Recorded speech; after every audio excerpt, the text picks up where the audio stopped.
You can never solve the problem by meeting hate with hate, because to hate for hate only intensifies the existence of hate in the universe, and somebody must have sense enough and morality enough to cut off the chain of hate.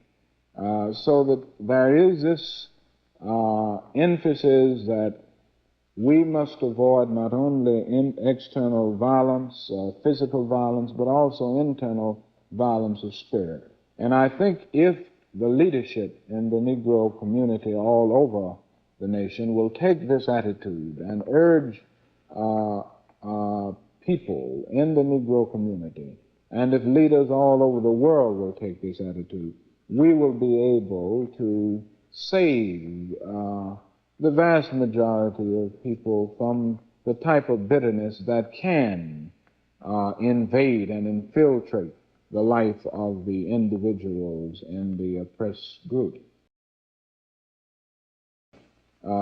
Hate is as injurious to the hater as it is to the hated. It is as pernicious to the subject of hate as it is to the object of hate. So we do have a responsibility to get this over to everybody, that hate is a cancerous disease that ultimately destroys both the hater and the hated in the process, if not physically, certainly spiritually and psychologically. One of the problems that oppressed people always confront is the problem of how one can stand up and resist the forces of evil. And there's always the feeling on the part of some that there is no way to resist evil without hating the evildoer and using violence to destroy the forces of evil. But I am of the opinion, and this grows out of my Christian background as well as my study of Mahatma Gandhi, who used the method of nonviolent resistance on the larger scale that it has been used in the modern world.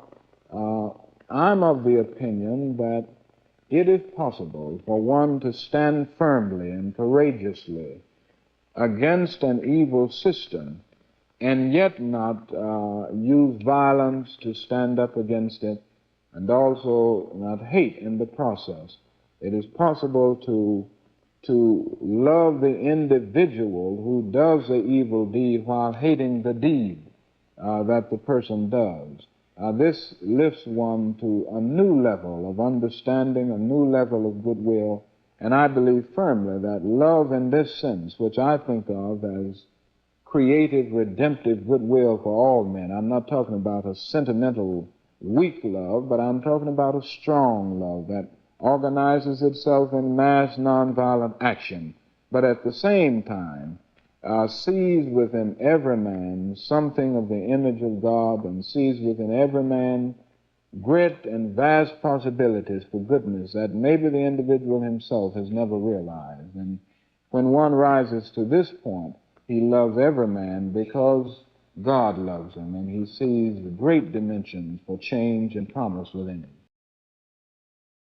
One of the favorite devices of the reactionary has been to attempt to smear any liberal voice or all of the liberal voices in order to silence them.